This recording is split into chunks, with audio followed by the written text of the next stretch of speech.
بسم اللہ الرحمن الرحیم۔ احیاناً کے معنی اور سلسلۃ الجرس کی تحقیق۔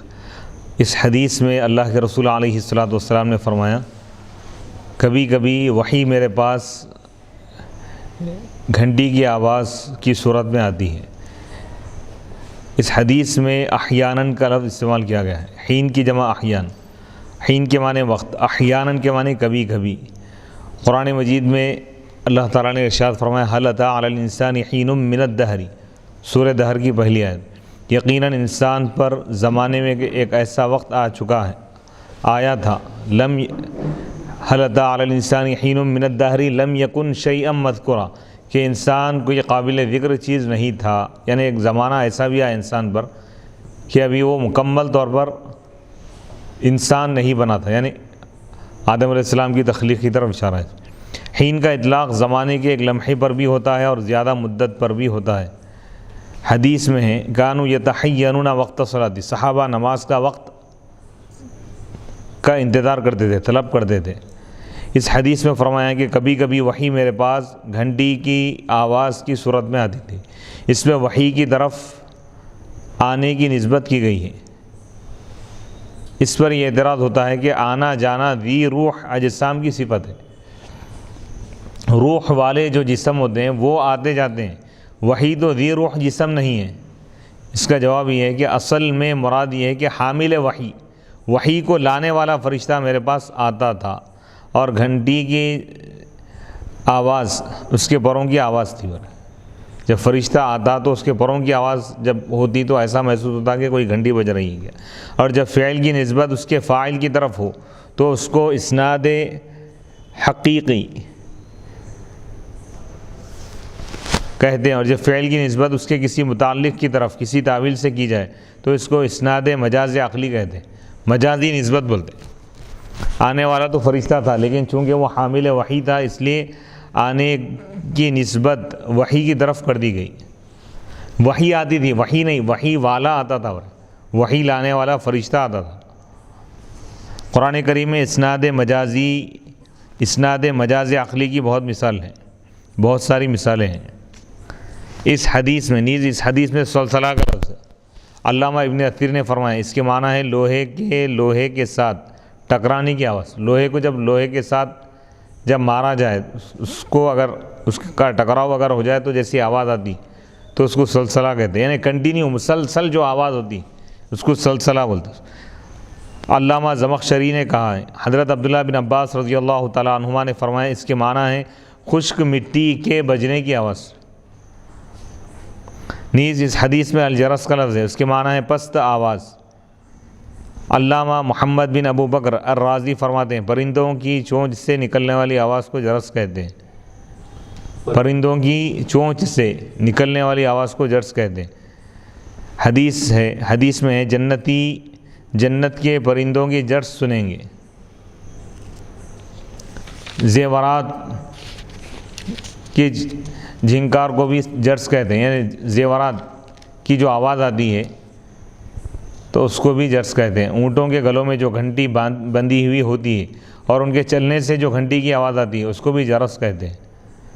حضرت ابو بشیر انصاری رضی اللہ تعالیٰ عنہ فرماتے ہیں، بیان کرتے ہیں کہ وہ کسی سفر میں اللہ کے رسول علیہ الصلوۃ والسلام کے ساتھ تھے اور لوگ سونے کے لیے چلے گئے تھے، تو اللہ کے رسول علیہ الصلوۃ والسلام نے یہ پیغام دیا کہ جس اونٹ کے گلے میں بھی کوئی قلادہ، ہار یا گھنٹی کی رسی ہو اس کو کاٹ دیا جائے۔ حضرت ابو ہریرہ رضی اللہ تعالیٰ عنہ بیان کرتے ہیں کہ اللہ کے رسول علیہ الصلوۃ والسلام نے فرمایا، فرشتے ان قافلوں کی مصاحبت نہیں کرتے، نہیں رہتے ساتھ، فرشتے ان قافلوں کے ساتھ نہیں رہتے جن میں کتا ہو یا جرس گھنٹی ہو۔ ان احادیث میں جرس کی آواز کو مکروہ فرمایا ہے، اور وحی ایک اشرف اور اعلیٰ آواز ہے، اس کو مکروہ چیز کی آواز سے تشبیہ دینا کیسے درست ہوگا؟ کیونکہ زیر بحث حدیث میں وحی کو جرس کی آواز یعنی گھنٹی کی آواز کے مثل فرمایا ہے، تو اس کا جواب یہ ہے کہ کسی چیز کو دوسری چیز کے ساتھ تشبیہ دینے سے یہ لازم نہیں آتا کہ وہ تمام اوصاف تمام احکام میں اس کے مثل ہو۔ دوسرا جواب یہ ہے کہ ان احادیث کا محمل جنگی قافلے ہیں، اور اگر جنگی قافلوں میں اونٹوں کے گلوں میں گھنٹی ہو تو اس سے دشمن کو مسلمانوں کے ٹھکانوں کا پتہ چل جائے گا۔ تیسرا جواب یہ ہے کہ گھنٹی کی آواز یا جرس کی دو حیثیتیں، ایک تو وہ آواز قوی اور مسلسل ہوتی ہے، اور دوسری یہ ہے کہ اس میں جھنکار ہوتی ہے۔ وحی کو جو جرس کے ساتھ تشبیہ دی ہے وہ اس آواز کی قوت اور تسلسل کی وجہ سے یعنی کنٹینیو۔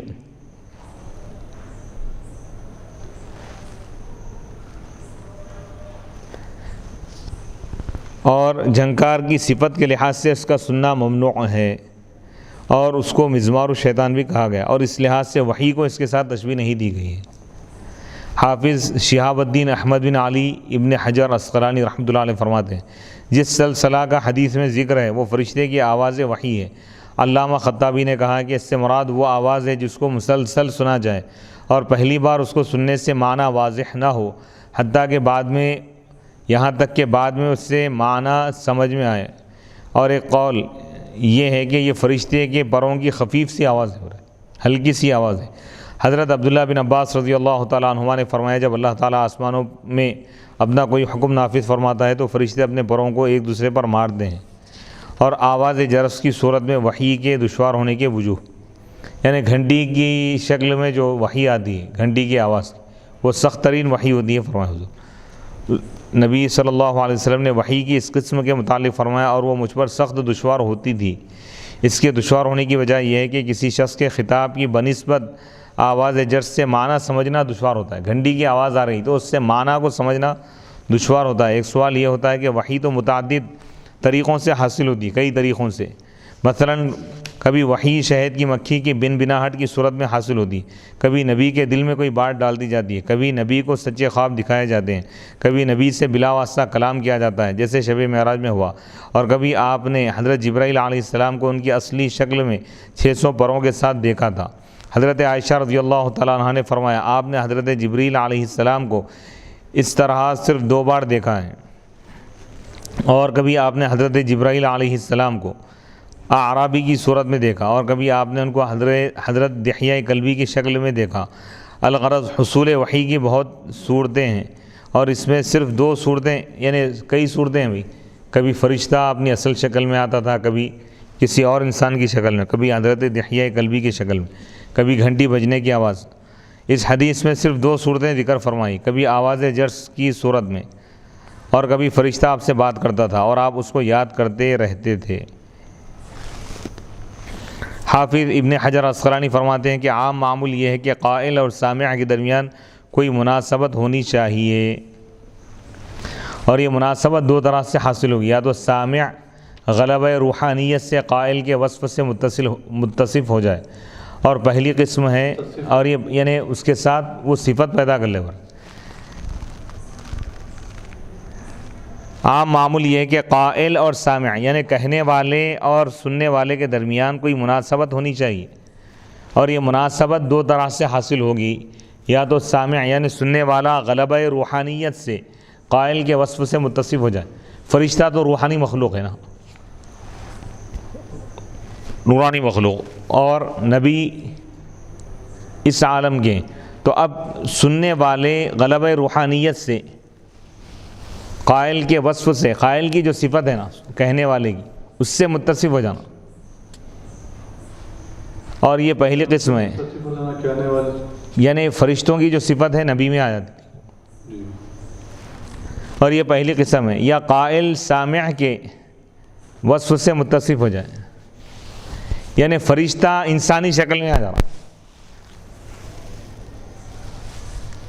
اور یہ دوسری قسم ہے۔ اور ظاہر ہے کہ حضرت جبریل کے بشریت کے ساتھ متصف ہونے کی بنسبت آپ کا ملکیت کے ساتھ متصف ہونا آپ پر مشکل اور دشوار تھا، یعنی بشریت سے ملکیت، ملک یعنی فرشتہ پن، فرشتے کا انسان کی شکل اختیار کر لینا آسان ہے، قرآن سے ثابت ہے نا، فَتَمَثَّلَ لَهَا بَشَرًا سَوِيًّا۔ حضرت جبرائیل علیہ السلام مریم علیہ السلام کی آزاد ہے، انسانی شکل میں آئے، تو اس حدیث سے اور قرآن کی آیت سے بھی معلوم ہوا کہ فرشتہ انسانی شکل میں بھی آ سکتا ہے،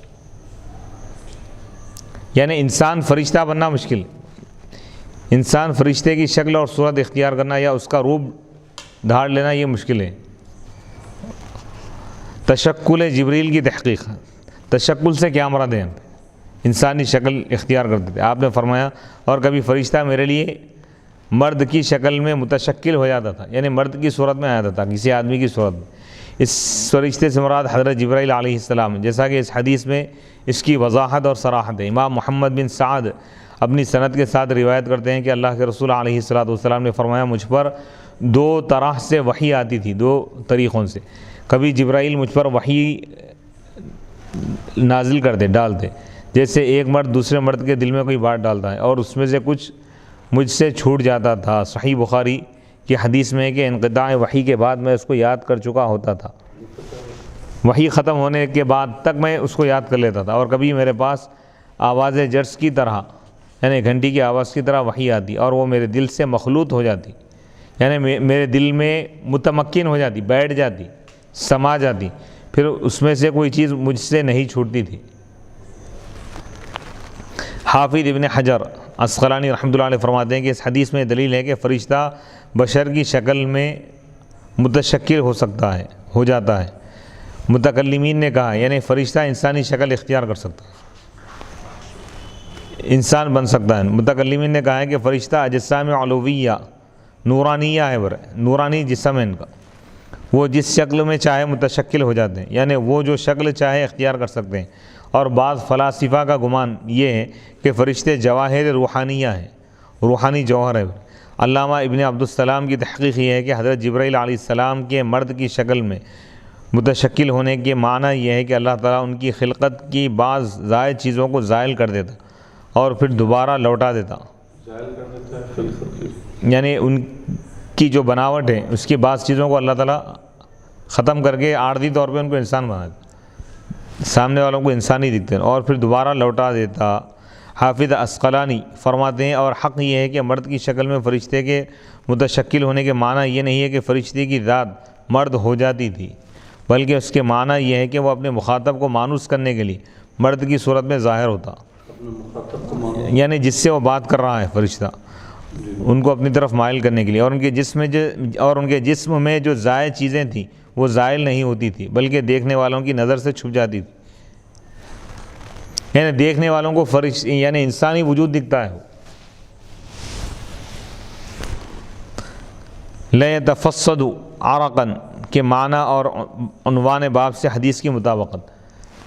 حضرت عائشہ رضی اللہ تعالیٰ عنہ نے فرمایا سخت سردی کے دنوں میں بھی آپ پر وحی نازل ہوتی تو جس وقت وحی آپ سے منقطع ہو جاتی، ختم ہو جاتی، تو آپ کی پیشانی سے پسینہ بہتا تھا، یعنی سخت سردیوں کے دنوں میں، سرما کے موسم میں بھی جب آپ پر وحی نازل ہوتی تو وحی کا جلال اور عظمت اور شدت کا یہ عالم ہوتا کہ حضور علیہ السلام کے چہرے انور، پیشانی مبارکہ پر پسینہ آ جاتا، سردیوں میں پسینہ آ جاتا، یعنی وحی کی شدت ہے۔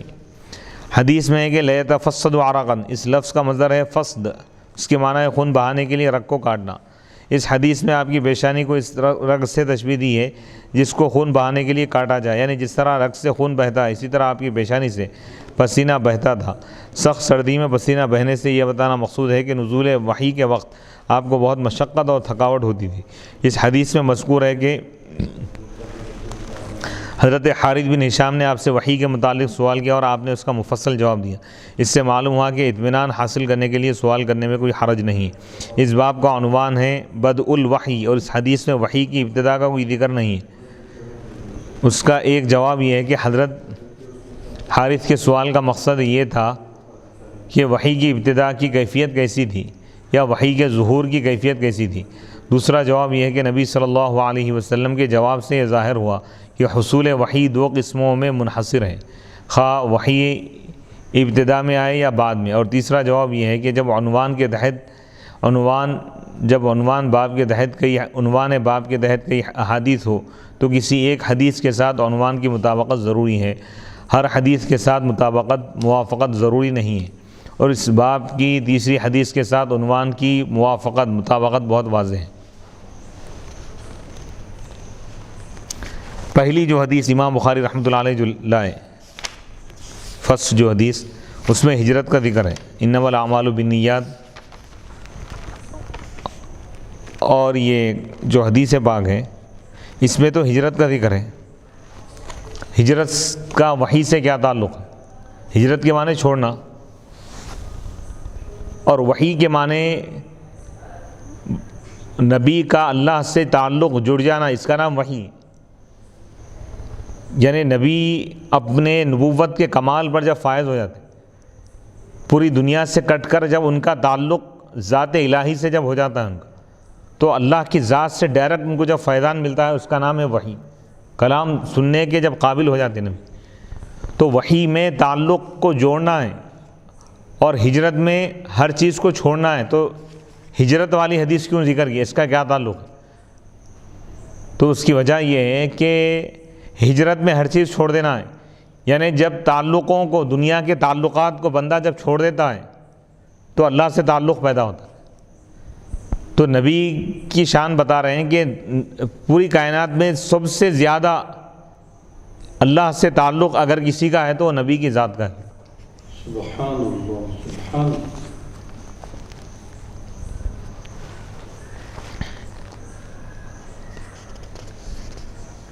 باب من الوحی الرؤیا الصالحہ، سچے خواب بھی وحی سے ہے. وحی کی ایک صورت کیا ہے؟ خواب. نبی کا خواب بھی وحی ہے. حدیث نمبر 3، حدثنا یحیی بن بکیر قال حدثنا اللیث عن عقیل عن ابن شہاب عن عروۃ بن الزبیر عن عائشة ام المؤمنین رضی اللہ تعالی عنہا انہا قالت ان اول ما بدأ به رسول اللہ صلی اللہ علیہ وسلم من الوحی الرؤیا الصالحہ فی النوم فكان لا يرى رؤيا إلا جاءت مثل فلق الصبح ثم حبب إليه الخلاء وكان يخلو بغار حراء فيتحنث فيه وهو التعبد الليالي ذوات العدد قبل أن ينزع إلى أهله ويتزود لذلك ثم يرجع إلى خديجة فيتزود لمثلها حتى جاءه الحق وهو في غار حراء فجاءه الملك فقال اقرأ فقال ما أنا بقارئ قال فأخذني فغضني حتى بلغ مني الجهد ثم أرسلني فقال اقرأ قلت ما أنا بقارئ فأخذني فغضني الثانية حتى بلغ مني الجهد ثم أرسلني فقال اقرأ فقلت ما أنا بقارئ فأخذني فغضني الثالثة ثم أرسلني فقال اقرأ باسم ربك الذي خلق خلق الإنسان من علق اقرأ وربك الأكرم فرجع بها رسول الله صلى الله عليه وسلم يرجف فؤاده فدخل على خديجة بنت خويلد رضي الله تعالى عنها فقال زملوني زملوني فزملوه حتى ذهب عنه الروع فقال لخديجة وأخبرها الخبر لقد خشيت على نفسي فقالت خديجة كلا والله ما يخزيك الله أبدا إنك لتصل الرحم وتحمل الكل وتكسب المعدوم وتقري الضيف وتعين على نوائب الحق فانطلقت به خديجة حتى أتت به ورقة بن نوفل بن أسد بن عبد العزى ابن عم خديجة وكان امرأ تنصر في الجاهلية وكان يكتب الكتاب العبرانية فيكتب من الإنجيل بالعبرانية ما شاء الله أن يكتب وكان شيخا كبيرا قد عمي فقالت له خديجة يا ابن عمي اسمع من ابن أخيك فقال له ورقة يا ابن أخي ماذا ترى فأخبره رسول الله صلى الله عليه وسلم خبر ما رأى فقال له ورقة هذا الناموس الذي نزل الله على موسى يا ليتني فيها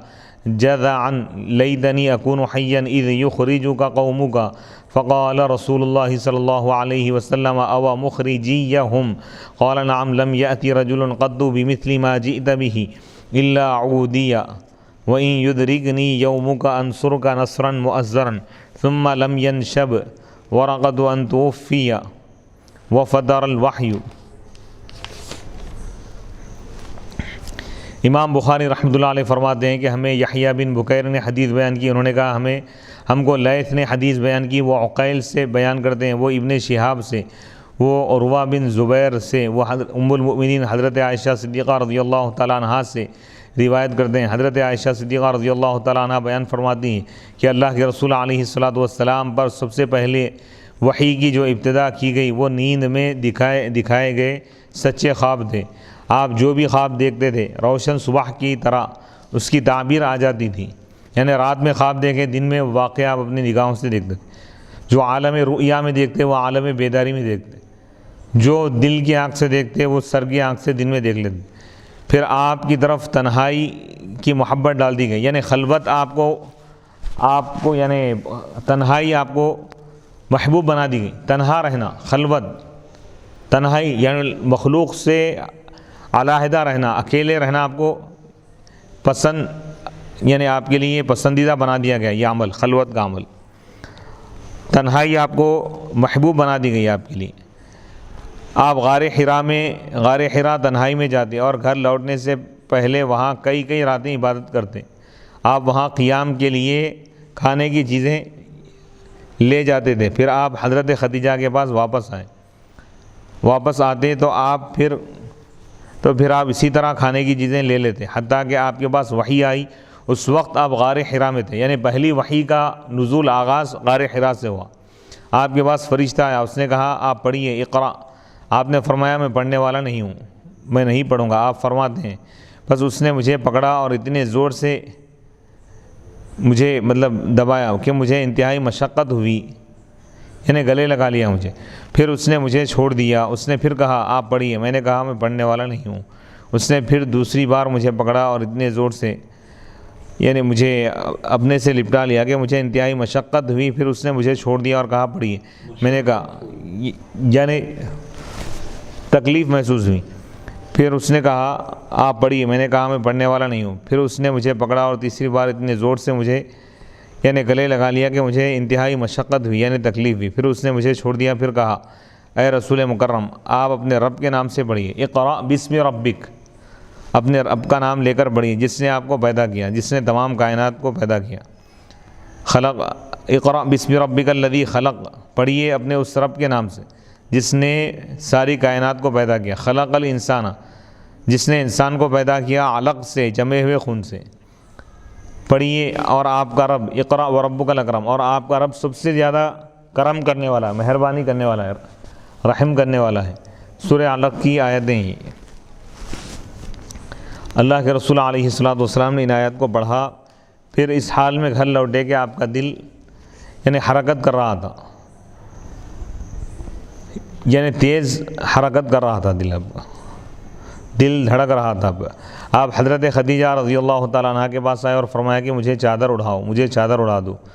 تو گھر والوں نے آپ کو چادر اڑائی، حتیٰ کہ جب آپ کا خوف دور ہو گیا، گھبراہٹ دور ہو گئی، تو آپ نے حضرت خدیجہ کو اس واقعے کی خبر دی اور فرمایا کہ مجھے اپنے نفس پر خطرہ محسوس ہو رہا ہے، مجھے ڈر محسوس ہو رہا ہے. حضرت خدیجہ رضی اللہ تعالیٰ عنہ نے کہا ہے ہرگز نہیں، اللہ کی قسم اللہ آپ کو کبھی شرمندہ نہیں کرے گا، رسوا نہیں فرمائے گا. آپ رشتہ داروں کے ساتھ میل جو رکھتے ہیں، یعنی رشتہ داروں کے ساتھ حسن سلوک کرتے ہیں، صلہ رحمی کرتے ہیں، کمزوروں کا بوجھ اٹھاتے ہیں، ناداروں کے لیے کماتے ہیں، مہمان نوازی کرتے ہیں اور راہ حق میں پیش آنے والی مشکلات میں مدد کرتے ہیں. پھر حضرت خدیجہ آپ کو لے گئی، حتیٰ کہ ورقہ، یہاں تک کہ ورقہ بن نوفل بن اسد بن عبد العزیٰ جو حضرت خدیجہ رضی اللہ تعالیٰ عنہ کے چچیرے بھائی تھے، ان کے پاس پہنچی. وہ زمانے جاہلیت میں نصرانی ہو گئے تھے، وہ عبرانی زبان میں کتاب لکھتے تھے. چنانچہ وہ انجیل کو جتنا اللہ چاہتا عبرانی زبان میں لکھتے تھے. وہ بہت بوڑھے تھے اور نابینا ہو گئے تھے. حضرت خدیجہ نے ان سے کہا اے میرے چچیرے بھائی، چچا زاد بھائی، اپنے بھتیجے کی بات سنیے. بس آپ سے ورقہ نے پوچھا اے بھتیجے آپ کیا دیکھتے ہیں؟ تب اللہ کے رسول علیہ الصلوۃ نے ان کو بتایا جو کچھ آپ نے دیکھا تھا. پھر آپ سے ورقہ نے کہا یہ وہی ناموس، پیغام رساں، پیغام پہنچانے والا فرشتہ ہے جس کو اللہ نے حضرت موسیٰ علیہ السلام پر نازل فرمایا تھا. کاش میں اس وقت جوان ہوتا، طاقتور ہوتا، کاش میں اس وقت زندہ ہوتا جب آپ کی قوم آپ کو نکال دے گی. تب اللہ کے رسول علیہ الصلوۃ نے فرمایا کیا وہ مجھ کو نکالنے والے ہیں؟ ورقہ نے کہا ہاں، جو شخص بھی آپ جیسا پیغام لے کر آیا دنیا اس کی دشمن ہوگی، اس سے عداوت رکھی گئی. اگر مجھ کو زمانے نے پایا، اگر میں وہ زمانہ پایا تو میں آپ کی بہت قوی مدد کروں گا. اس کے بعد ورقہ زیادہ دن نہ رہے اور ان کی وفات ہو گئی اور وحی کا نازل ہونا رک گیا. یعنی یہ ایک وحی نازل ہونے کے بعد چند دنوں کے لیے وحی کا سلسلہ رک گیا تھا. تو ابتدائی وحی قرآن یعنی پہلی جو آیت نازل ہوئی نزولی اعتبار سے اقرا ہے. بعض روایت میں 5 آیتوں کا ذکر ہے. تو قرآن کا سب سے پہلا جو حکم نازل ہوا ہے وہ علم حاصل کرنے کے متعلق ہے. قرآن کا سب سے پہلا میسج، پہلا پیغام اور حکم، آرڈر کیا ہے؟ ایجوکیشن کے بارے میں، تعلیم کے بارے میں۔ جی اب یہاں پر اس حدیث کے جو راوی ہیں، رواد، ان کا مختصر تعارف۔ ابو زکریا یحییٰ بن عبداللہ بن بکیر القرشی المخزومی المصری، امام بخاری نے ان کا نام لکھا ہے یحییٰ بن بکیر، اور ان کو ان کے باپ کے بجائے ان کے دادا کی طرف منسوب کر کے تدلیس کی ہے۔ یحییٰ بن بکیر بول رہے ہیں، یحییٰ بن عبداللہ ہے، وہ یحییٰ کے والد کا نام عبداللہ ہے، دادا کا نام بکیر ہے، لیکن امام بخاری رحمۃ اللہ علیہ کیا فرمایا پہ یحییٰ بن بکیر، وہ یحییٰ جو بکیر کے بیٹے ہیں، بکیر کے نہیں ہیں، بکیر کے تو وہ پوترے ہیں، تو والد کا نام چھوڑ دیے پہ یحییٰ بن عبداللہ بن بکیر، ایسا ہے۔ یحییٰ 154 ہجری یا 155 ہجری یا 156 ہجری میں پیدا ہوئے اور 231 ہجری میں وفات پا گئے۔ وہ مصریوں میں بہت بڑے حفاظ حدیث میں سے تھے، مصر کے لوگوں میں سے، اور لیث بن سعد سے روایت کرنے میں زیادہ مستند تھے، حدیث روایت کرنے میں مستند تھے۔ امام بخاری نے اس سے متعدد کئی حدیثیں روایت کی۔ اسی طرح امام بخاری نے محمد بن یحییٰ الذوہلی سے بھی متعدد کئی روایات کی ہیں۔ ان کے نام میں بھی امام بخاری نے تدلیس کی ہیں۔ تدلیس کا مطلب کوئی چیز چھوڑ کر بیان کرنا۔ المقدسی نے کہا وہ کبھی ان کو محمد لکھتے ہیں اور نسب ذکر نہیں کرتے، اور کبھی محمد بن عبداللہ لکھتے ہیں، حالانکہ ان کا پورا نام محمد بن عبداللہ بن خالد بن فارس بن ذویب الذوہلی ہے۔ امام بخاری کبھی ان کو تدلیس کرتے ہوئے ان کے دادا کی طرف منسوب کر کے محمد بن خالد بن فارس لکھتے ہیں، اور انہوں نے کسی جگہ یہ نہیں لکھا کہ ہمیں محمد بن یحییٰ نے حدیث بیان کی۔ ابو حاتم نے کہا یحییٰ بن عبداللہ بن بکیر حدیث کی فہم رکھتے تھے، حدیث کو سمجھتے تھے، اور انہوں نے کسی جگہ یہ نہیں لکھا کہ ہمیں محمد بن یحییٰ نے حدیث بیان کی۔ ابو حاتم نے کہا یحییٰ بن عبداللہ بن بکیر حدیث کی فہم یعنی سمجھ رکھتے تھے، ان کی حدیث سے استدلال نہیں کیا جاتا، دلیل نہیں لی جاتی، ان کی حدیث لکھی جاتی ہے۔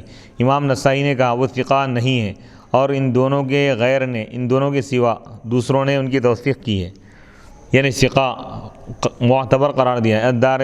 دار قطنی نے کہا میرے نزدیک ان میں کوئی حرج نہیں۔ امام مسلم نے لیث اور یعقوب بن عبد الرحمن سے ان کی روایت ذکر کی ہے، امام مالک نے ان سے کوئی حدیث روایت نہیں کی۔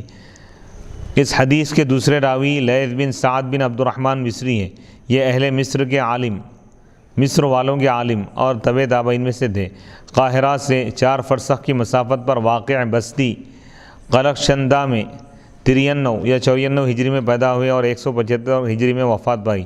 ان کی قبر قرافہ مصر میں ہے اور اس کی زیارت کی جاتی ہے۔ یہ بہت بڑے امام تھے، ان کی جلالت، ثقاہت اور کرامت پر اجماع ہے، ان کے نیک ہونے پر، معتبر ہونے پر۔ یہ امام اعظم ابو حنیفہ رحمۃ اللہ علیہ کے مذہب پر تھے، یعنی حنفی تھے، جیسا کہ قاضی ابن خلقان نے کہا ہے۔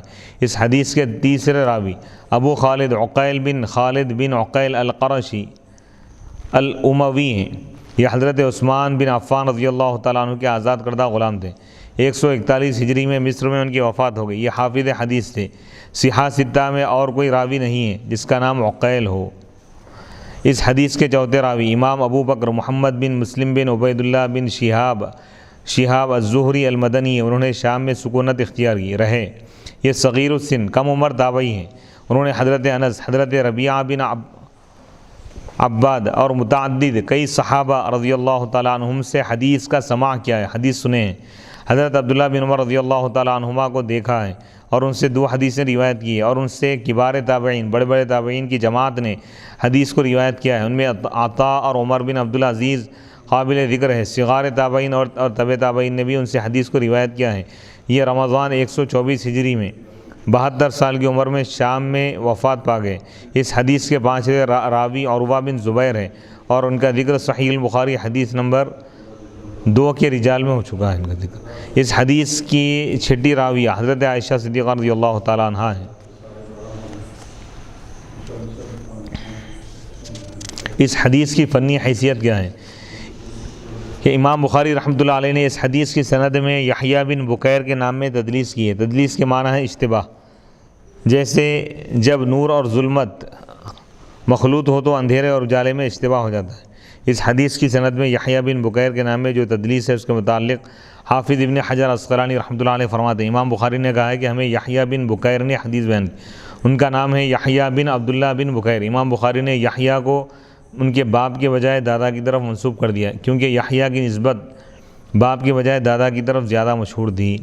بعض شارحین نے کہا ہے کہ امام بخاری نے سند میں یحییٰ بن بکیر کا نام بغیر حمزہ کے لکھا ہے، یہ صحیح نہیں ہے کیونکہ ابن کا حمزہ وہاں حذف ہوتا ہے جہاں دو علم متناسل ہو، اور چونکہ یحییٰ بکیر کے بیٹے نہیں، اس لیے امام بخاری کو چاہیے تھا کہ وہ بن بکیر کے بجائے ابن بکیر لکھتے۔ یعنی ایک علمی بات ہے یہ کہ جہاں باپ بیٹے کا اگر ذکر ہے تو ابن کا جو لفظ ہے وہاں پر بغیر الف کے لکھتے، جیسے یحییٰ بن عبداللہ، یحییٰ کے والد کا نام عبداللہ ہے تو یحییٰ بن عبداللہ، یحییٰ کے بعد بن لکھیں گے، ابن نہیں لکھیں گے، الف نہیں لکھتے۔ لیکن اگر بیچ میں کوئی اگر چھوٹ جا رہے ہیں تو وہاں پہ ابن لکھتے، یعنی کسی شخص کو والد کے بجائے دادا کی طرف منسوب کر رہے ہیں تو وہاں پہ الف لکھتے ابن کا، جیسے یحییٰ ابن بکیر بولیں گے، یحییٰ بن بکیر نہیں بولیں گے۔ تو اس لیے امام بخاری کو چاہیے تھا کہ وہ بن بکیر کے بجائے ابن بکیر لکھتے۔ امام بخاری کی طرف سے اس کا جواب یہ دیا جا سکتا ہے کہ امام بخاری نے اس نام میں تدلیس کر کے یہ ظاہر کرنا چاہتے تھے کہ یحییٰ بکیر کے بیٹے ہیں، یحییٰ بکیر کے بیٹے ہیں، اس لیے انہوں نے ابن کو حمزہ کے ساتھ نہیں لکھا، اور ایسا وہ اس لیے چاہتے تھے کہ یحییٰ کی نسبت باپ کے بجائے دادا کی طرف زیادہ مشہور تھی، یعنی یہ دادا کی طرف زیادہ منسوب ہوتے تھے، ان کی شہرت دادا کی نسبت سے تھی۔ یہ حدیث مراسل صحابہ میں سے ہے، کیونکہ مراسل صحابہ اس کی شرح آ رہی کیونکہ اس حدیث کو حضرت عائشہ رضی اللہ تعالیٰ عنہ نے روایت کیا ہے۔ وہ ابتدائی وحی کے وقت موجود نہیں تھی، وہ اعلان نبوت کے 7 سال کے بعد پیدا ہوئی۔ ہو سکتا ہے کہ حضرت عائشہ نے ابتدائی وحی کی تفصیل نبی صلی اللہ علیہ وسلم سے سنی ہو یا کسی صحابی سے سنی ہو۔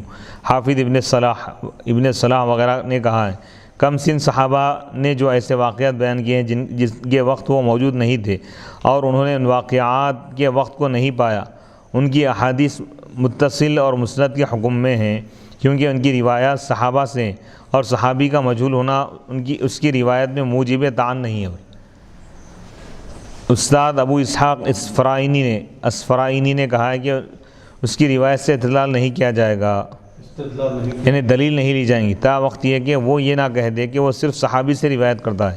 علامہ نووی نے کہا ہے کہ صحیح پہلا قول ہے اور یہی امام شافعی اور جمہور کا مسلک ہے۔ علامہ طیبی نے کہا ہے کہ ظاہر یہ ہے کہ حضرت عائشہ نے اس حدیث کو نبی صلی اللہ علیہ وسلم سے سنا ہے کیونکہ حضرت عائشہ رضی اللہ تعالیٰ عنہ نے کہا ہے آپ نے فرمایا بس حضرت جبریل نے مجھ کو پکڑا اور اتنے زور سے مجھ سے معانقہ کی کہ مجھے مشقت ہوئی، تکلیف ہوئی۔ اگر حضرت عائشہ نے یہ حدیث کسی صحابی سے سنی ہوتی تو وہ کہتے کہ حضرت جبریل نے نبی صلی اللہ علیہ وسلم کو پکڑا اور معانقہ کیا۔ تاہم اس پر یہ اعتراض ہے کہ ہو سکتا ہے کہ صحابی نے بطور حکایت اس طرح کہا ہو، اس لیے یہ لازم نہیں آتا کہ حضرت عائشہ نے اس حدیث کو نبی صلی اللہ علیہ وسلم سے سنا ہو۔ بہرحال ہر تقدیر پر یہ حدیث المتصل المسند کے حکم میں ہے، یعنی یہاں پہ یہ بتانا چاہ رہے ہیں کہ وحی کا جب آغاز ہوا تھا اس وقت حضرت عائشہ رضی اللہ تعالیٰ عنہ موجود نہیں تھی، وحی کا جب آغاز ہوا یعنی وحی جب شروع ہوئی کیونکہ وہ نبوت کے 7 سال کے بعد پیدا ہوئی، اعلان نبوت کی وحی کا سلسلہ شروع جب ہوا اس وقت تو دنیا میں ہی موجود نہیں تھی، اور وہ حدیث یہ بیان کر رہے ہیں تو یہ حدیث تو اس وقت وہ موجود نہیں تھے تو پھر کیسا بیان کی، ڈائریکٹ بیان کریں تو ہو سکتا ہے یا تو وہ کسی صحابی سے سنے ہوں گے یا ڈائریکٹ حضور سے سنے ہوں گے۔ صحابی اگر کوئی ایسا واقعہ بیان کر رہے ہیں کہ اس واقعے کے وقت وہ موجود نہیں تھے اور یہ بیان کر رہے ہیں کہ اللہ کے رسول نے فرمایا بولے تو وہ حدیث مرسل ہوں گی، یعنی یہ بات ظاہر ہے کہ وہ ڈائریکٹ نہیں سنے، اس وقت جو صحابی موجود تھے ان سے سنے ہوں گے، ان کا نام چھوڑ کے بیان کر رہے ہیں تو اس کو مرسل بولتے ہیں۔ تو صحابی کسی صحابی کا نام چھوڑ کر بیان کرے تب بھی حدیث معتبر ہے ہو رہا ہے کیونکہ تمام صحابہ عدول ہیں، محدثین فقہاء فرماتے ہیں کہ تمام صحابہ عادل ہیں، نیک ہیں، قابل اعتبار ہے، تو وہاں پر کوئی بحث نہیں کریں گے صحابہ کے متعلق، محدثین کا پورا اتفاق، صحابی کا نام اگر آ گیا تو وہاں پہ بحث نہیں کریں گے، تو نسبت رسول کا احترام ہے۔ سبحان اللہ سبحان تو محدثین یہ جتنے بھی قواعد بنائے ضوابط الشرائط تو صحابہ پر یہ لاگو نہیں ہوتے، اچھا عام محدثین کے لیے، تابعین طبع تابعین کے لیے صحابہ پر اس کا امپلیمنٹ نہیں ہوا۔ نہیں ہوں گا، ان پہ کوئی تنقید نہیں کر سکتے، بڑے بڑے محدثین پر صحابی کا نام آ گیا تو سر جھکا دیتے۔ شرح صحیح مسلم میں اس حدیث کے یعنی مسلم شریف میں بھی یہ احادیث موجود ہے لیکن اس کے عنوانات الگ الگ ہیں۔ حضور علیہ الصلوۃ والسلام یہ جو فرمائیں وحی نازل ہونے کے بعد جب آپ گھر پہنچے اور فرمائیں کہ لقد خشیت علی نفسی، میں اپنے آپ پر خوف محسوس کرتا ہوں، تو اس کی تشریح کیا ہے؟ اس حدیث میں نبی صلی اللہ علیہ وسلم نے فرمایا مجھے اپنے نفس پر خطرہ ہے۔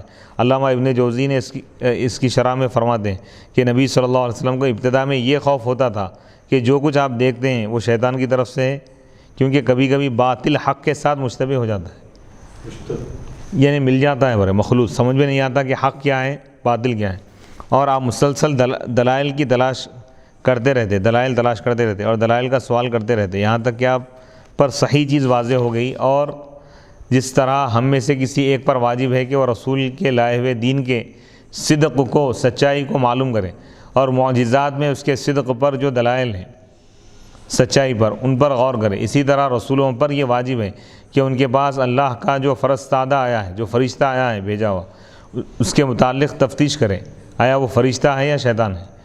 بس حق اور باطل کی تمیز میں ان کا اجتہاد ہمارے اجتہاد سے کہیں بڑے مرتبے کا ہے، یعنی انبیاء بھی غور کرتے ہیں جو آنے والا کون ہے وہ۔ اسی وجہ سے انبیاء علیہ السلام کا مرتبہ ہم سے بہت بلند ہے، کیونکہ وہ ہم سے بڑی آزمائش میں مبتلا کیے گئے۔ ابتدا میں آپ کو یہ تفتیش اور تشویش تھی، بعد میں آپ کو منکشف ہو گیا، آپ پر منکشف ہو گیا، واضح ہو گیا کہ آپ کی نبوت برحق ہے، اور زیادہ دلائل سے ظاہر ہو گیا کہ آپ کی نبوت بالکل برحق ہے، اور زیادہ دلائل سے آپ کو اپنی نبوت پر اطمینان قلب حاصل ہو گیا۔ اس کے بعد امام ابن جوزی نے اپنی سند کے ساتھ اس حدیث کو روایت کیا ہے۔ حضرت عمر رضی اللہ تعالیٰ عنہ بیان کرتے ہیں کہ اللہ کے رسول علیہ الصلوۃ والسلام، اللہ کے نبی علیہ الصلوۃ والسلام نے مقام حجود میں یہ دعا کی، اے اللہ مجھے کوئی ایسی نشانی معجزہ دکھا جس کے بعد میں قریش کے ان لوگوں کی پرواہ نہ کروں جو میری تکذیب کرتے ہیں، جو مجھ کو جھٹلاتے ہیں۔ آپ سے کہا گیا کہ آپ اس درخت کو بلائیں۔ آپ نے اس درخت کو بلایا تو زمین کو چیرتا ہوا اپنی جڑوں سمیت، جڑوں کے ساتھ اللہ کے رسول علیہ الصلوۃ والسلام کے سامنے آ کر کھڑا ہو گیا۔ پھر اس درخت نے کہا آپ کیا چاہتے ہیں، آپ کا کیا ارادہ ہے؟ آپ نے فرمایا اپنی جگہ واپس جاؤ۔ وہ درخت واپس چلا گیا۔ پھر آپ نے فرمایا اللہ کی قسم مجھے قریش کی تکذیب کی کبھی پرواہ نہ ہوئی۔ علامہ ابن جوزی لکھتے ہیں شیطان بہت لوگوں کے دلوں میں اس قسم کی شبہات ڈالتا ہے، جیسے شبہات اس نے ابن سیاد کے دل میں ڈالے تھے کہ اس نے نبوت کا دعویٰ کیا۔ شبہات یعنی شک شبہ ڈال دیتا ہے، اور میں نے اس کا ذکر تلبیس ابلیس میں کیا ہے۔ مجھے اپنے نفس پر خطرہ ہے۔ اللہ کے رسول علیہ الصلوۃ والسلام کے ارشاد مجھے اپنے آپ پر خوف ہے کی جو تشریح علامہ ابن جوزی نے کی ہے کہ آپ کو یہ خوف تھا کہ جو کچھ آپ دیکھتے ہیں کہیں وہ شیطان کی طرف سے تو نہیں ہے۔ آپ کو اس قسم کا خطرہ اور خوف بالکل نہیں تھا۔ آپ کو یہ خطرہ اور خوف کیسے ہو سکتا تھا جبکہ آپ کو اسی وقت نبی بنا دیا گیا تھا جب ہنوز آدم علیہ السلام روح اور جسد کے درمیان تھے، اور بچپن ہی میں آپ کو اپنے نبی ہونے کا یقین ہو گیا تھا۔ حدیث میں حضرت ابو ذر غفاری رضی اللہ تعالیٰ عنہ بیان کرتے ہیں کہ یا رسول اللہ آپ کو کیسے معلوم ہوا کہ آپ نبی ہیں، اور کس چیز سے آپ کو علم ہوا یہاں تک کہ آپ کو یقین ہو گیا؟ آپ نے فرمایا اے ابو ذر میں مکے میں تھا تو میرے پاس دو فرشتے آئے، ایک زمین پر آ گیا اور دوسرا آسمان اور زمین کے درمیان تھا۔ ایک نے اپنے صاحب سے ساتھی سے پوچھا کیا یہ وہی ہے؟ اس نے کہا ہاں یہ وہی ہے۔ اس نے کہا پھر ان کا ایک مرد کے ساتھ، ایک آدمی کے ساتھ وزن کرو۔ پھر میرا ایک مرد کے ساتھ وزن کیا تو میں غالب آ گیا۔ اس نے کہا پھر ان کا 10 مردوں کے ساتھ وزن کرو، یعنی ویٹ دیکھو ان کا، تو میرا 10 مردوں کے ساتھ وزن کیا تو میں ان پر غالب آ گیا۔ پھر اس نے کہا ان کا 100 مردوں کے ساتھ وزن کرو، پھر میرا 100 مردوں کے ساتھ وزن کیا تو میں ان پر غالب آ گیا۔ پھر 1000 مردوں کے ساتھ وزن کیا تو میں ان پر بھی غالب آ گیا۔ لوگ میزان کے پلے میں گرتے جا رہے تھے۔ پھر ایک فرشتے نے دوسرے سے کہا ان کا پیٹ شق کرو، پھر میرا پیٹ شق کیا گیا، یعنی پیٹ پھاڑ دو، یعنی پھر میرے دل کو نکالا گیا، اس میں سے سیاہ خون کا لوتھڑا نکالا گیا جو شیطان کا حصہ تھا۔ پھر ایک نے دوسرے سے کہا ان کا پیٹ اچھی طرح دھو اور ان کا دل اچھی طرح دھو۔ پھر ایک نے دوسرے سے کہا ان کے پیٹ کو سی دو تو انہوں نے میرے پیٹ کو سی دیا، پھر انہوں نے میرے دونوں کندھوں کے درمیان مہر نبوت کو رکھ دیا۔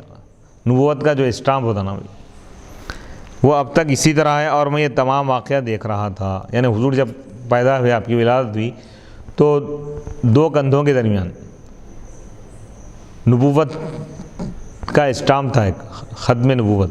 جی تو پہلے سے ہی آپ کو علم تھا، کوئی خطرے کی یا خوف کی بات نہیں تھی۔ تب اس کی شرح تشریح کر رہے ہیں۔ نیز حضرت جابر بن سمرہ رضی اللہ تعالیٰ عنہ بیان کرتے ہیں کہ رسول اللہ صلی اللہ علیہ وسلم نے فرمایا، اعلان نبوت سے پہلے مکے میں ایک پتھر مجھ پر سلام عرض کیا کرتا تھا، مجھ کو سلام کرتا تھا، میں اس کو اب بھی پہچانتا ہوں۔ سبحان اللہ۔ میں کہتا ہوں کہ نبی صلی اللہ علیہ وسلم کو ابتدائی نبوت کی بات تو الگ رہی، اعلان نبوت سے پہلے بھی آپ کو اپنی نبوت کے متعلق کسی قسم کا تردد اور شک نہیں تھا، اور آپ کو اپنے نبی ہونے پر جذب اور یقین تھا، پختہ یقین تھا۔ اور آپ نے جو حضرت خدیجہ سے فرمایا تھا مجھے اپنے نفس پر خطرہ ہے، خوف ہے، تو اس کا یہ مطلب نہیں تھا کہ آپ کو اپنی نبوت میں شک تھا، بلکہ اس کا مطلب یہ ہے کہ اب آپ پر بالفعل نبوت کی ذمہ داری ڈال دی گئی ہے، آپ پہ جو ذمہ داری ہے اس کے بارے میں آپ فکر مند تھے، کیونکہ 40 سال تک تو آپ پہ ذمہ داری لازم نہیں تھی۔ 40 سال کی عمر شریف میں جب نبوت کا اعلان فرمایا تو اس وقت سے قیامت تک آنے والے لوگوں کی ذمہ داری تھی آپ کی، تو بہت بڑی ذمہ داری تھی، تو اس کے بارے میں آپ فکر مند تھے، اور وحی کا جو جلال تھا اس کی وجہ سے آپ کی یہ کیفیت، آپ کو یہ پریشانی تھی کہ فرائض نبوت کی ادائیگی میں کہیں آپ سے کوئی کمی یا کوتاہی نہ ہو جائے۔ تبھی تو حضرت خدیجہ نے آپ کو یہ جواب دیا کہ ہرگز نہیں، اللہ کی قسم، اللہ آپ کو کبھی شرمندہ ہونے نہیں دے گا۔ حضرت خدیجہ رضی اللہ تعالیٰ عنہ کی مختصر سوانح، اس میں یہ بات بھی بتائی گئی ہے کہ اللہ کے رسول علیہ السلام کے 5 صفات بیان کریں۔ بے شک آپ صلہ رحمی کرتے ہیں، یعنی اللہ رسوا نہیں کریں گے۔ جو لوگ اپنے رشتہ داروں کے ساتھ حسن سلوک کرتے ہیں اللہ ان کو رسوائی سے بچاتا ہے۔ وَتَحْمِلُ الْكَلَّ، آپ لوگوں کا بوجھ اٹھاتے ہیں، یعنی جو لوگ اپنا بوجھ خود نہیں اٹھا سکتے، معذور، مجبور، نادار لوگ ہیں، آپ خود کما کر محنت کر کے ان کو آپ کھلاتے ہیں۔ سبحان نبی کے اوصاف بتایا جائے گی۔ وَتَحْمِلُ الْكَلَّ وَتَكْسِبُ الْمَعْدُومَ، جو چیز بالکل معدوم ہے، نایاب ہے ہی نہیں، ویسی چیزیں آپ کماتے ہیں، یعنی ویسے اخلاق کے آپ پیکر ہیں۔ وَتَقْرِي الضَّيْفَ، اور مہمان کی ضیافت فرماتے ہیں۔ وَتُعِينُ عَلَى نَوَائِبِ الْحَقِّ، حق کے راستے میں آنے والی مشکلات کو آپ دور فرماتے ہیں اور اس پر لوگوں کی مدد کرتے ہیں۔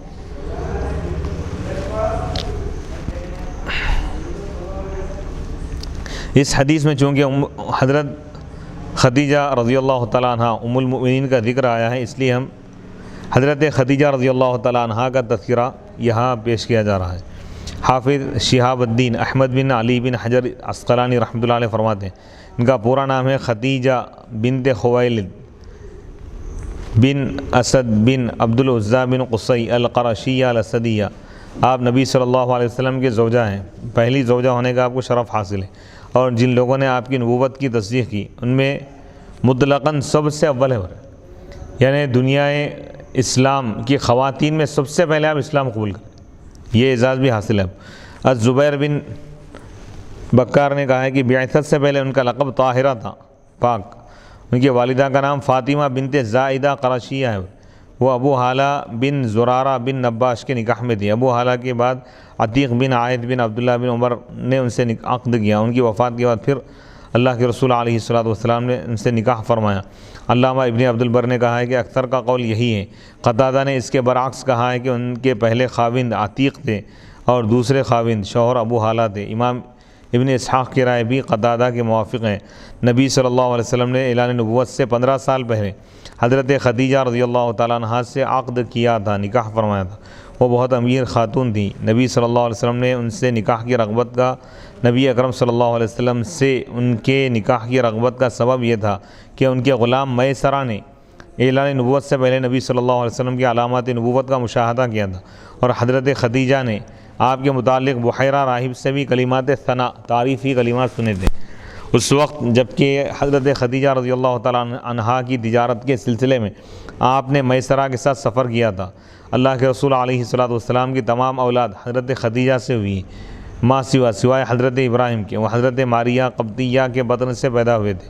امام ابن اسحاق نے ذکر کیا ہے کہ حضرت خدیجہ وہ پہلی خاتون ہیں جو اللہ پر اور اس کے رسول پر ایمان لائیں اور آپ کی وحی کی تصدیق کی، اور ان کی وجہ سے اللہ تعالیٰ نے آپ پر معاملات آسان کر دیے۔ اللہ کے رسول علیہ الصلوۃ والسلام جب بھی کوئی ایسی بات سنتے جس کا جواب دینا آپ کو ناگوار ہوتا تو حضرت خدیجہ سے اس کا ذکر کرتے تو وہ آپ کو تسلی دیتی اور مطمئن کرتی۔ امام ابو نعیم نے دلائل النبوہ میں سند ضعیف کے ساتھ حضرت عائشہ رضی اللہ تعالیٰ عنہ سے روایت کیا ہے کہ رسول اللہ صلی اللہ علیہ وسلم حضرت خدیجہ رضی اللہ تعالیٰ عنہ کے ساتھ بیٹھے ہوئے تھے کہ آپ نے آسمان اور زمین کے درمیان ایک شخص کو دیکھا جو حضرت خدیجہ رضی اللہ تعالیٰ عنہ نے آپ سے کہا کہ آپ میرے قریب ہو جائیں۔ آپ ان کے قریب ہوئے۔ پھر حضرت خدیجہ نے پوچھا آپ اس کو دیکھ رہے ہیں؟ آپ نے فرمایا ہاں۔ حضرت خدیجہ نے کہا آپ اپنا سر میری قمیص کے اندر کر لیں۔ آپ نے ایسا کر لیا۔ حضرت خدیجہ نے پوچھا آپ اس کو دیکھ رہے ہیں؟ آپ نے فرمایا نہیں۔ حضرت خدیجہ نے کہا آپ کو مبارک ہو، یہ فرشتہ ہے، کیونکہ اگر یہ شیطان ہوتا تو حیا نہ کرتا۔ پھر آپ نے اس فرشتے کو اجیاد میں دیکھا، وہ آپ کے پاس آیا اور آپ کے لیے کشادہ ہو گیا۔ پھر اس نے زمین کو کھودا تو اس میں سے پانی نکل آیا۔ پھر حضرت جبریل نے آپ کو بتایا کہ کس طرح وضو کریں۔ پھر انہوں نے وضو کیا اور کعبے کی طرف منہ کر کے 2 رکعت نماز پڑھی اور آپ کو نبوت کی بشارت دی اور آپ کو اقرأ بسم ربک سورہ علق یہ پہنچائے۔ پھر حضرت جبرائیل علیہ السلام چلے گئے۔ پھر نبی صلی اللہ علیہ وسلم جس درخت اور پتھر کے پاس سے گزرتے تھے وہ کہتا تھا سلام علیکہ یا رسول اللہ۔ آپ نے حضرت خدیجہ کے پاس جا کر اس واقعے کی خبر دی۔ حضرت خدیجہ نے کہا آپ مجھے سکھائیے انہوں نے کس طرح وضو کیا تھا۔ پھر حضرت خدیجہ نے اس طرح وضو کیا اور آپ کے ساتھ نماز پڑھی۔ پھر کہا میں شہادت دیتی ہوں کہ آپ اللہ کے رسول ہیں۔ حافظ ابن حجر کہتے ہیں کہ اس حدیث میں حضرت خدیجہ کے سب سے پہلے اسلام لانے کی زیادہ صراحت اور وضاحت تصریح ہے۔ امام واقدی نے اپنی سند سے روایت کیا ہے کہ یعلا بن امیہ کی بہن نے بیان کیا ہے کہ حضرت خدیجہ بہت معزز اور بہت حسین تھی اور انہوں نے نبی صلی اللہ علیہ وسلم کو بصرہ میں تجارت کے لیے بھیجا۔ آپ دوسروں کی بنسبت بہت زیادہ نفع لے کر آئے۔ حضرت خدیجہ نے آپ کو کسی کی معرفت نکاح کا پیغام دیا، آپ نے اس کو قبول فرما لیا۔ جس وقت آپ نے حضرت خدیجہ سے عقد فرمایا اس وقت آپ کی عمر شریف 25 سال تھی۔ حضرت خدیجہ سے آپ کے بیٹے حضرت قاسم اور حضرت عبداللہ پیدا ہوئے۔ حضرت عبداللہ ہی کو طیب اور طاہر کہا جاتا ہے کیونکہ یہ زمانہ اسلام میں پیدا ہوئے، اور حضرت خدیجہ ہی سے آپ کی 4 بیٹیاں پیدا ہوئی۔ الواقدی نے کہا اس پر ہمارا اجماع ہے، اور جس وقت نبی صلی اللہ علیہ وسلم حضرت خدیجہ سے آپ نے نکاح فرمایا اس وقت حضرت خدیجہ رضی اللہ تعالیٰ عنہ کی عمر شریف 40 سال تھی۔ عبداللہ بن جعفر بن ابی طالب حضرت علی رضی اللہ تعالیٰ عنہ سے روایت کرتے ہیں کہ میں نے اللہ کے رسول علیہ الصلوۃ والسلام کو یہ فرماتے ہوئے سنا ہے کہ تمام عورتوں میں افضل خدیجہ بنت خویلد ہے اور تمام عورتوں میں افضل مریم بنت عمران ہے۔ حضرت ابو ہریرہ رضی اللہ تعالیٰ عنہ بیان کرتے ہیں کہ اللہ کے رسول علیہ الصلوۃ والسلام نے فرمایا میرے پاس حضرت جبرائیل علیہ السلام نے آ کر کہا یا رسول اللہ یہ آپ کے پاس خدیجہ آ رہی ہیں، ان کے ساتھ طعام اور مشروب ہیں، کھانے اور پینے کی چیزیں ہیں، جب یہ آئیں تو آپ ان کو ان کے رب کی طرف سے سلام کہیں اور میری طرف سے سلام کہیں، یعنی اللہ کی بارگاہ سے ان کو سلام ہے۔ امام ابن السنی نے کہا ہے نے روایت کیا ہے کہ ایک دن حضرت خدیجہ رسول اللہ صلی اللہ علیہ وسلم کو ڈھونڈتی ہوئی مکے کی اونچائی پر گئی، ان کے پاس آپ کی غذا تھی۔ حضرت جبرائیل آپ کو ایک انسان کی صورت میں ملے اور انہوں نے حضرت خدیجہ سے نبی صلی اللہ علیہ وسلم کے متعلق سوال کیا۔ حضرت خدیجہ ان سے خوفزدہ ہوئی کہ کہیں وہ آپ کو اغوا نہ کر لیں۔ حضرت خدیجہ نے نبی صلی اللہ علیہ وسلم سے ان کا ذکر کیا تو آپ نے فرمایا وہ حضرت جبرائیل علیہ السلام تھے اور انہوں نے مجھ سے کہا ہے کہ میں آپ کو سلام کروں اور آپ کو جنت میں ایسے گھر کی بشارت دوں جو موتیوں سے بنا ہوا ہے، ان میں شور نہ ہوگا نہ تھکاوٹ ہوگی۔ حضرت عائشہ رضی اللہ تعالیٰ عنہ بیان کرتی ہیں کہ جب بھی اللہ کے رسول علیہ الصلوۃ والسلام گھر سے نکلتے تھے تو حضرت خدیجہ کا ذکر فرماتے اور ان کی تعریف اور تحسین کرتے۔ پھر ایک دن مجھے ان پر غیرت آئی، میں نے کہا وہ ایک بوڑھی عورت تھی اور اللہ تعالیٰ نے آپ کو ان کے بدلے میں ان سے بہتر بیوی عنایت کر دی۔ آپ غضب میں آ گئے، غصے میں آ گئے اور آپ نے فرمایا نہیں، اللہ کی قسم اللہ نے مجھے ان سے بہتر بیوی عنایت نہیں کی۔ وہ اس وقت ایمان لائی جب سب کافر تھے، انہوں نے اس وقت میری تصدیق کی جب سب میری تکذیب کر رہے تھے، یعنی مجھ کو جھٹلا رہے تھے، یعنی جب پوری دنیا میرے خلاف تھی، جب اس وقت میری مدد کے لیے آ گئے۔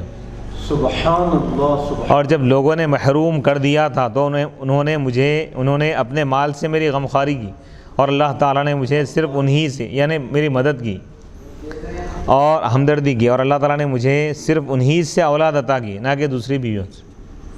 سبحان اللہ۔ یعنی سعادات کا جتنا بھی سلسلہ ہے حضرت خدیجہ رضی اللہ تعالیٰ عنہ سے۔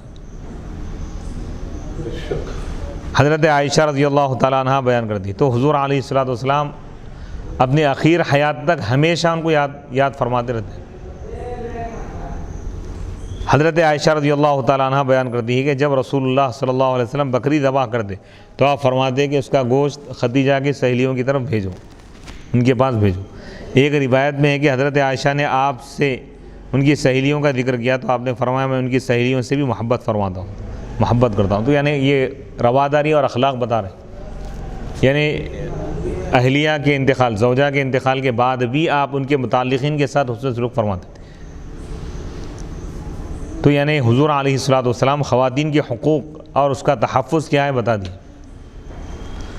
امام ابن اسحاق نے کہا کہ حضرت خدیجہ رضی اللہ تعالیٰ عنہ اور ابو طالب کی وفات ایک ہی سال میں ہوئی، اور دوسروں نے کہا ہے کہ ان کی وفات ہجرت سے 3 سال پہلے بھی ہوئی۔ حضرت عائشہ رضی اللہ تعالیٰ عنہ نے کہا کہ حضرت خدیجہ کی وفات فرضیت نماز سے پہلے بھی، یعنی معراج سے پہلے، یعنی نبی صلی اللہ علیہ وسلم کی معراج سے پہلے۔ الواقدی نے کہا کہ حضرت خدیجہ کی وفات 10 رمضان کو ہوئی، اس وقت ان کی عمر 65 سال تھی۔ ان کو الحجون میں ان کی تدفین ہوئی، نبی صلی اللہ علیہ وسلم ان کی قبر میں اترے تھے مزار پاک میں، اس وقت تک جنازے کی نماز مشروع نہیں ہوئی تھی۔ اس حدیث میں یعنی ابھی اس کا حکم نہیں آیا تھا۔ اس حدیث میں ورقہ بن نوفل کا بھی ذکر آیا ہے، اس لیے ہم ان کا تذکرہ کر رہے ہیں۔ ورقہ بن نوفل، حافظ ابن حجر اسقلانی رحمۃ اللہ علیہ فرماتے ہیں کہ ان کا پورا نام ورقہ بن نوفل بن اسد بن عبد العزیٰ بن قصی القرشی الاسدی ہے۔ یہ نبی صلی اللہ علیہ وسلم کی زوجہ حضرت خدیجہ رضی اللہ تعالیٰ عنہا کے چچا زاد بھائی تھے، چچیرے بھائی تھے۔ الطبری، البغوی، ابن قانع، ابن السکن وغیرہ ہم نے ان کا صحابہ میں شمار کیا ہے، اور سب نے اس حدیث کا ذکر کیا ہے۔ حضرت عبداللہ بن عباس رضی اللہ تعالیٰ عنہما سے روایت ہے کہ ورقہ بن نوفل بیان کرتے ہیں کہ میں نے کہا یا محمد، آپ کے پاس جو فرشتہ آتا ہے وہ کیسے آتا ہے؟ آپ نے فرمایا وہ میرے پاس آسمان سے آتا ہے، اس کے پر موتیوں کے ہیں اور اس کے تلوے سبز رنگ کے ہیں، ہرے رنگ کے ہیں۔ امام ابن عساکر نے یہ کہا ہے کہ حضرت عبداللہ بن عباس رضی اللہ تعالیٰ عنہ کا ورقہ سے سماع نہیں سنے، اور میں نے کسی سے یہ نہیں سنا کہ ورقہ اسلام لے آئے تھے۔ اس پر یہ اعتراض صحیح ہے کہ صحیح البخاری حدیث نمبر 3 میں ہے کہ ورقہ نے کہا یہ وہ ناموس ہے، یہ وہ فرشتہ ہے جو حضرت موسیٰ علیہ السلام پر نازل ہوا تھا۔ کاش میں اس وقت جوان ہوتا، طاقتور ہوتا، کاش میں اس وقت زندہ ہوتا جب آپ کی قوم آپ کو نکال دے گی۔ الحدیث، اس حدیث کے آخر میں ہے کہ اس کے بعد ورقہ زیادہ دن نہ رہے اور ان کی وفات ہو گئی۔ اس حدیث کا ظاہر یہ ہے کہ ورقہ بن نوفل نے آپ کی نبوت کا اقرار کر لیا تھا، یعنی اگر اس وقت میں ہوتا تو آپ کی مدد کرتا، یعنی ایمان لالی مان لیے تھے سمجھو حضور، لیکن وہ اس سے پہلے فوت ہو گئے کہ رسول اللہ صلی اللہ علیہ وسلم لوگوں کو اسلام کی دعوت دیتے، فوت ہو انتقال کر گئے۔ پس ورقہ بن نوفل کا حال بحیرہ راہب کے مثل ہے کی طرح ہے۔ ورقہ بن نوفل کے صحابی ہونے میں اشکال ہے، لیکن عمرو بن شرحبیل، اشکال یعنی شک ہے، بعض علماء اختلاف کی لیکن عمرو بن شرحبیل جو کبار تابعین میں سے، وہ بیان کرتے ہیں کہ رسول اللہ صلی اللہ علیہ وسلم نے حضرت خدیجہ سے فرمایا میں جب تنہائی میں بیٹھا ہوا تھا تو میں نے ایک ندا سنی، بس اللہ کی قسم مجھے اپنے نفس پر خطرہ ہوا، آواز سنی۔ حضرت خدیجہ نے کہا معاذ اللہ، اللہ آپ کے ساتھ ایسا نہیں کرے گا، بس اللہ کی قسم آپ امانتوں کو ادا کرتے ہیں۔ الحدیث۔ پھر ورقہ نے کہا آپ کو بشارت ہو، پھر بشارت ہو، بے شک میں گواہی دیتا ہوں کہ آپ وہی نبی ہے جس کی ابن مریم نے بشارت دی تھی، بے شک آپ کے پاس ناموس موسیٰ کے مثل ہے۔ موسیٰ علیہ السلام کے پاس جو وحی آئی تھی، جو فرشتہ آیا تھا، ویسے ہی فرشتہ آپ کے پاس آ رہا ہے۔ بے شک آپ نبی مرسل ہیں، بھیجے گئے نبی ہیں، اور بے شک چند دنوں کے بعد آپ کو جہاد کرنے کا حکم دیا جائے گا، اور اگر اس زمانے نے مجھے پا لیا تو میں ضرور آپ کے ساتھ جہاد کروں گا۔ پھر وہ وفات پا گئے تو اللہ کے رسول علیہ الصلوۃ والسلام نے فرمایا کہ القس راہب کو جنت میں دیکھا، میں نے القس راہب کو جنت میں دیکھا اور اس پر ریشم کا لباس تھا، کیونکہ وہ مجھ پر ایمان لایا تھا اور اس نے میری تصدیق کی تھی۔ اس نے مجھے دیکھا تھا اور مجھ پر ایمان لایا تھا، تصدیق کیے تھے نا۔ امام بیہقی نے اس حدیث کو روایت کرنے کے بعد یہ لکھا ہے کہ اس کی سند منقطع ہے، لیکن اس حدیث کی تقویت اس سے ہوتی ہے کہ زبیر بن بکار نے اپنی سند کے ساتھ روایت کیا ہے کہ حضرت بلال رضی اللہ تعالیٰ عنہ کو مکے کی تپتی ہوئی ریت میں پیٹھ کے بل لٹا کر عذاب دیا جا رہا تھا، وہ احد احد کہہ رہے تھے تو ورقہ اس وقت وہاں سے گزرے اور انہوں نے کہا اے بلال احد احد کہتے رہو، اللہ کی قسم اگر تم لوگوں نے اس کو قتل کر دیا تو اللہ کی رحمت اس کو ڈھانپ لے گی، کافروں سے آپ فرمائیں۔ یہ حدیث عمدہ اور مرسل ہے اور یہ اس بات پر دلالت کرتی ہے کہ ورقہ اس وقت تک زندہ تھے جب رسول اللہ صلی اللہ علیہ وسلم نے لوگوں کو اسلام کی دعوت دی، یہاں تک کہ حضرت بلال اسلام لے آئے، اور اس حدیث میں اور حضرت عائشہ رضی اللہ تعالیٰ عنہ کی حدیث میں اس طرح تطبیق ہے، موافقت ہے کہ حضرت عائشہ نے جو فرمایا تھا کہ پھر ورقہ زیادہ دن نر نہیں رہے اور فوت ہو گئے، یعنی وفات پا گئے، اس کا محمل یہ ہے کہ وہ اسلام کے مشہور ہونے اور جہاد کا حکم نازل ہونے سے پہلے وفات پا گئے تھے۔ لیکن اس پر یہ اعتراض ہے کہ محمد بن عائد نے المغازی میں عثمان بن عطا خراسانی کی سند سے روایت کیا ہے کہ ورقہ بن نوفل نصرانیت پر فوت ہو گئے تھے، یعنی نصرانیت پر ان کی موت واقع ہوئی تھی۔ اس کا جواب یہ ہے کہ عثمان ضعیف راوی ہے۔ اور الزبیر نے کہا ہے کہ ورقہ بتوں کی عبادت کو برا جانتے تھے، برا سمجھتے تھے، اور انہوں نے متعدد کئی شہروں میں پھر کر صحیح دین کو تلاش کیا اور کتابوں کا مطالعہ کیا، اور حضرت خدیجہ ان سے نبی صلی اللہ علیہ وسلم کے متعلق سوال کیا کرتی تھی اور وہ کہتے تھے کہ میرا یہی یقین ہے کہ وہ اس امت کے نبی ہے اور یہ وہی ہے جن کی حضرت موسیٰ اور حضرت عیسیٰ نے بشارت دی ہے۔